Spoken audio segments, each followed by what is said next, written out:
안녕하세요 여러분. 2월 26일 고대 안암병원교회 아침 기도회 시작하기로 하겠습니다. 우리 다같이 사도신경으로 고백합니다. 전능하사 천지를 만드신 하나님 아버지를 내가 믿사오며 그 외아들 우리 주 예수 그리스도를 믿사오니 이는 성령으로 잉태하사 동정녀 마리아에게 나시고 본디오 빌라도에게 고난을 받으사 십자가에 못 박혀 죽으시고 장사한 지 사흘 만에 죽은 자 가운데서 다시 살아나시며 하늘에 오르사 전능하신 하나님 우편에 앉아 계시다가 저리로서 산자와 죽은 자를 심판하러 오시리라. 성령을 믿사오며 거룩한 공예와 성도가 서로 교통하는 것과 죄를 사하여 주시는 것과 몸이 다시 사는 것과 영원히 사는 것을 믿사옵나이다. 아멘. 오늘 하나님께서 저희들에게 주시는 말씀은 신약성경 갈라디아서 2장 11절에서 14절 말씀 보시겠습니다.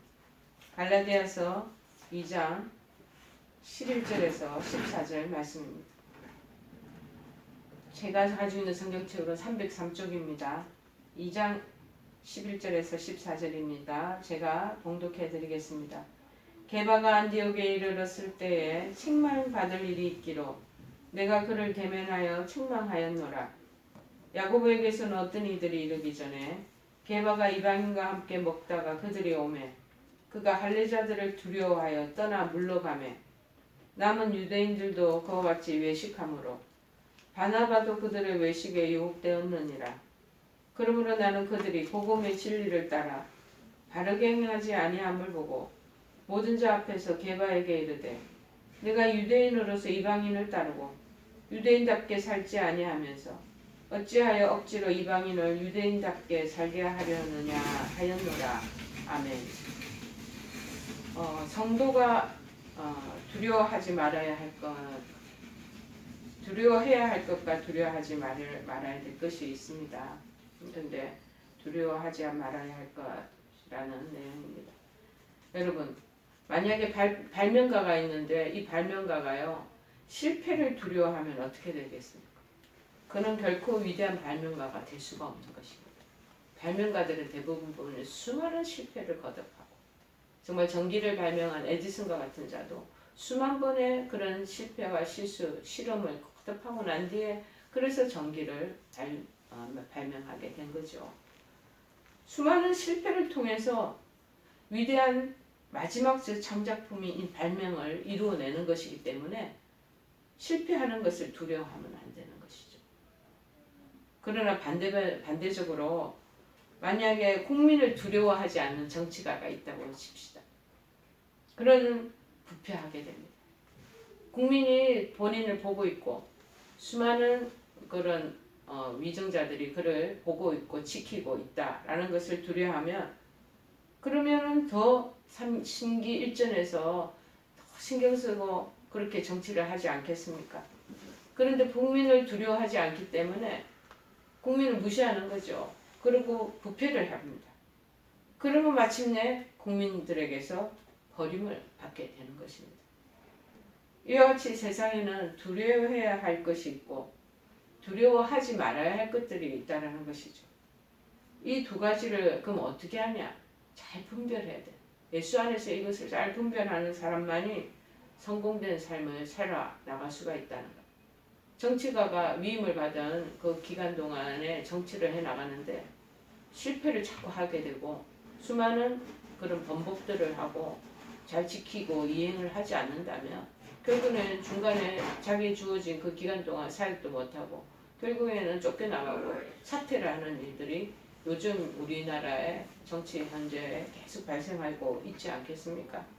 이거를 잘 분별하면서 지내는 것이 필요합니다. 이것은 우리 세상 사람들만에 해당하는 게 아니고 믿는 사람들에게도 똑같습니다. 세상을 우리 살아가다 보면은 권력이나 재물이나 도덕이나 법이나 죽음, 질병 이런 것들이 우리들에게 두려움을 주는 그러한 현재에 놓여있게 직면하게 되는 것이죠. 지금 병원에 입원해 있는 우리 한우들 그리고 그 가족들은 정말 질병에 얼마나 두려워하는지 모릅니다. 그리고 죽음의 그 길에 가간다는 것이 얼마나 그들을 우리 한우들을 어렵게 만들고 두려움에 떨게 하는 건지 우리가 충분히 압니다. 이럴 때 과연 성도들은 교회에서 이런 인생을 살아가면서 무엇을 두려워하고 무엇을 두려워하지 말아야 되나, 이것에 대한 관건적인 우리의 생각들이 좀 있어야 되겠습니다. 여기 특별히 이 본문에서는 유대인들의 비난을 두려워해요. 그래서 이방인들하고 식사를 하는 도중에 이 베드로가 갑자기 다른 자기하고 관계된 사람들이 오니까 놀라서 도망가는 거예요. 이 베드로의 잘못된 행동과 이런 책망한 바울을 통해서 이 성도가 그러면 두려워하지 말아야 할 것이 뭐냐라는 것을 살펴보기로 하겠습니다. 저는 이 본문 내용을 보면서 갑자기 이 베드로의 그 행동이 너무나 이렇게 눈에 선명하게 머릿속에 그려지면서 그렇게 웃음이 나오더라고요. 밥을 먹다가 이방인들하고 식사 도중에 밥 먹다가 놀래가지고 자기를 보는 그 바울과 주변의 사람들의 시선을 의식하고 그냥 숟가락을 딱 놓는 장면이 그렇게 떠올리면서 웃음이 나더라고요. 여러분, 이 무엇이 잘못했는가 바울이 가르쳐주고 있습니다. 세상 권세를 두려워하지 말라는 것. 바울은 비록 베드로가 예수님의 수제자이잖아요. 그리고 초대교회 교회의 가장 훌륭한 그런 제일 중요한 지도자였지만 그의 잘못된 행동을 보았을 때 두려워하지 않고 책망하는 거예요. 바울은 결코 세상적인 권세를 두려워하지 않았던 담대한 사람인 것 같습니다. 눈치 보지 않고 아니면 아닌 것을 분명히 얘기하는 그 바울의 정말 용이 주도한 그런 자기의 관점, 신앙적인 그 관점이 참 철두하구나, 철두철미하구나라는 것을 느꼈습니다. 여러분, 세상을 살면서 세상 권세를 두려워하고 그들의 눈치를 살피는 우리가 아닙니까? 우리는 권세를 두려워 아니하고 그렇게 정말 우리아의 아내 밧세바를 범한 다윗 왕을 책망하던 나단 선지자와 그런 나단 선지자가 왕 앞에 아주 직언을 하잖아. 그 부분에 대한 거 우리가 생각해 봐야 되겠다라는 거죠. 또 느부갓네살 왕의 권세에 굴하지 않고 끝까지 우상의 절하기를 거부하는 다니엘과 세 친구 우리 기억할 수 있습니다. 세상 권세를 그렇게 주눅들지 않는다. 남이 뭐라든지. 그래서 주님이 주시는 그 진리의 말씀에 딱 똑바로 서니 그러니까는 어떤 세상의 권력과 야합하지 않는 그런 의연한 모습을 우리가 보면서 오늘날의 사람들도 마음에 큰 감동을 받지 않겠습니까? 이와 같이 우리 성도들이 두려워할 것은 몸은 죽여도 영혼은 능히 죽이지 못하는 세상 권세가 아니라 몸과 영혼을 능히 지옥에 멸하시는 하나님의 권세를 두려워해야 될 줄을 믿습니다. 여러분, 아직까지 세상 권세가 두려우십니까? 요한복음 16장 33절에 말합니다. 담대하라. 내가 세상을 이겼노라. 라고 말씀하시는 예수님의 말씀을 기억하시며 이 세상 권세를 벌벌 떨거나 두려워하는 여러분이 아니 되기를 간절히 도전해 드립니다. 두 번째는 뭐냐? 세상의 판단을 두려워하지 말라. 마태복음 9장 11절을 보면요. 예수님은 바리새인들의 비난과 위협이 얼마나 난무한지 몰라. 그럼에도 불구하고 멸시받던 그 당시 천대받던 세리와 죄인들과 함께 식사하시잖아요. 그리고 그들과 어울리는 것을 기꺼이 하셨습니다. 그들을 구별하고 그렇게 그 사람들하고 식사하는 자리 외면치 않으셨습니다. 그것은 세상 사람들이 어떻게 판단할까 하는 세상의 판단에 대한 두려움이 없었기 때문이 아니겠습니까? 그러나 베드로는 오늘 본문에서 세상 사람들의 판단이 두려워서 밥을 먹다가 이방인들하고 식사 도중에 슬그머니 숟가락 놓고 얼른 자리를 피해가는 모습, 그 잘못을 범하고 말았다는 예수님 따라다니는 수제자이기도 하지만 그 수제자의 모습이 이 비겁한 어찌 보면 그런 모습 속에 이렇게 꽁무니를 감추고 스르르 일어나는 모습이 얼마나 믿음의 어떤 주관성이 없었던 그 베드로의 모습이 자꾸 비춰져서 저는 자꾸 웃음이 나옵니다. 그 복음 안에서 헬라인이나 유대인이나 차별이 없다라는 것을 우리가 그때 그 당시에 알아야 되는데 그것을 부인하는 죄를 짓고 마는 것이죠. 복음 안에서 헬라인이나 유대인이나 차별 없음을 부인하는 그러한 우리 죄를 짓지 말아야 될 줄을 압니다. 복음 안에서는 모든 사람이 다 동등하다는 거예요. 차별이 없다라는 거예요. 흑인과 백인의 차별이 없잖아요. 그런데 그 당시에 이 미국에도 보면은 남북 전쟁이 일어나고 흑인 노예 그 예속되어 있는 것을 풀어주자는 측과 안 된다는 측에 그 굉장히 빈발한 전쟁이 그렇게 그 당시에 아주 난무했잖아. 결국에는 마틴 루터 킹 목사님이 이 흑인의 자유에 대해서 그들의 그 평등을 위해서 그렇게 막 설교하고 주장하고 다니시다가 나중에 암살당하고 말잖아요. 여러분도 무슨 일을 할 때 세상 사람들이 나를 어떻게 생각할까? 라는 생각을 먼저 하지 않습니까? 우리가 복음에 완전히 100%그 젖어들고 정말 뿌리가 내려지면요. 세상 사람들의 그 권세와 세상 사람들의 판단 그렇게 무서워 두렵지 않습니다. 내 자신이 주님이 인정하고 나를 떳떳하게 생각하는데 왜 세상 사람을 자꾸 우리가 의식을 하는 것입니까? 근데 우리나라는 유교 문화권에 있기 때문에 저 사람들을 의식하고 사람들 눈을 굉장히 그 부분을 두려워하는 경우가 많다라는 사실입니다. 그러나 일반적으로 교회에서도요. 바리새인들 율법을 준수하고 신앙적인 전통 그거에만 신경을 쓰는 사람들은요. 세상 판단을 두려워합니다. 그리고 그들의 칭찬을 받기는 것을 좋아합니다. 그러다 보니까 결국에는 외식하는 신앙인이 되어버리는 거고 그러면서 완전한 그 구원에 이르지 못할 때가 많다라는 것입니다. 정말로 우리들이 두려워야 할 것은요. 세상의 판단이 아닙니다. 세상 사람들의 기준이 아니라는 것이죠. 그래서 하나님은 뭐라고 그러시냐면 외모로 보시지 않고 각 사람의 행위대로 판단하신다. 베드로전서 1장 17절에 말하고 있습니다. 중요한 것은 세상의 판단이 아니라 하나님의 판단, 하나님의 눈, 하나님의 관점, 하나님의 뜻 이것을 여러분 의식하며 기억하시기를 바랍니다. 세 번째는 뭐냐? 세상의 고난을 두려워하지 말아요. 믿음으로 모세는 하나님의 백성과 함께 고난받기를 제약의 낙을 누리는 것보다 더 좋아하였다라고 히브리서 11장 25절에 말합니다. 도리어 하나님의 백성과 함께 고난받기를 잠시 제약의 낙을 누리는 것보다 더 좋아하고 또 우리가 잘 아는 이 다니엘 믿음을 지키기 위해 사자굴 속에 던지는 시련을 두려워하지 않잖아요. 여러분 또한 많은 믿음의 선진들과 믿음의 조상들이 있습니다.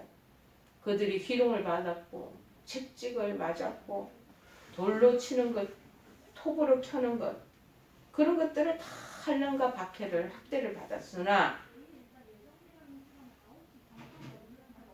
담대히 견디어 이겨나가는 모습이 굉장히 저희들에게 이 도전되지 않는 그런 모습이 아니겠습니까? 어떻게 그렇게 할 수 있었겠습니까? 저는 안희숙 여사의 죽으면 죽으리라는 책을 보고 지금은 은퇴하고 돌아가셨지만 샌프란시스코에 그 교회가 있었어요.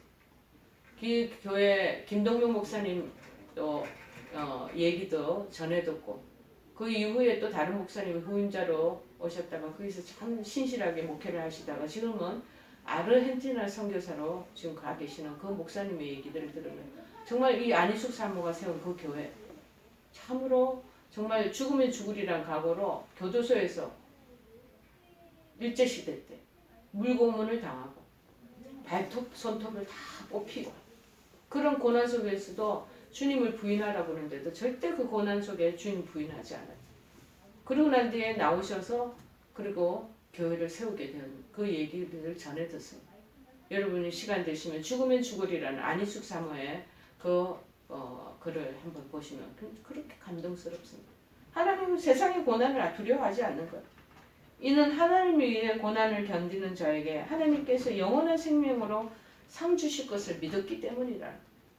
히브리서 11장 6절에 말합니다. 믿음이 없이는 하나님을 기쁘시게 못하나니 하나님께 나아가는 자는 반드시 그가 계신 것과 또한 그가 자기를 찾는 자들에게 상 주시는 이심을 믿어야 할지니라. 아멘. 여러분 혹시 지금 세상에서 겪을 그런 고난이 두려워 세상과 타협하고 믿음을 또 내팽개치지는 않으시고 있으신지요? 지금 고난에 지금 질환 속에 있다고 질고의 질병 속에서 지금은 오랜 동안 투병하고 있으시다고. 그래서 지금 가지고 있는 신앙을 그냥 헌신짝처럼 버리고 있지는 않으신지. 또 주변의 가족들이 예수 믿는 네가 뭐가 지금 잘 되고 있느냐, 이 고난당하고 시련받는 역경받는 이런 것들이 무엇의 증표냐 하고 조롱하고 또 위협하고 그 부분에 대해서 타박하는 것들을 가지고 여러분들이 또 신앙을 그냥 쉽게 손쉽게 놓아버리고 있지는 않으십니까? 여러분 인내하고 견디어 버텨내시기를 바랍니다. 결코 두려워하지 마십시오. 현재의 고난은 장차 올 영광과 좋게 비교할 수 없다고 로마서 8장 18절에는 말합니다. 생각하건대 현재의 고난은 장차 우리에게 나타날 영광과 비교할 수 없다라고 매듭 짓고 있습니다. 이 말씀을 기억하고 끝까지 세상의 이 고난 잘 견뎌내시는 저와 여러분 되기를 바랍니다. 여러분 과연 무엇을 두려워하며 살아가십니까? 혹시 헛된 세상의 권세나 세상의 판단을 두려워합니까? 현재의 고난을 두려워하고 계십니까? 우리의 두려워할 것은 오직 하늘에 계신 하나님의 권세이며 하나님의 판단하시는 그 판단입니다. 그럴 때 세상의 고난도 오히려 우리의 믿음을 더 굳건히 하고 더 큰 상급을 보장하는 기회가 될 줄을 믿습니다.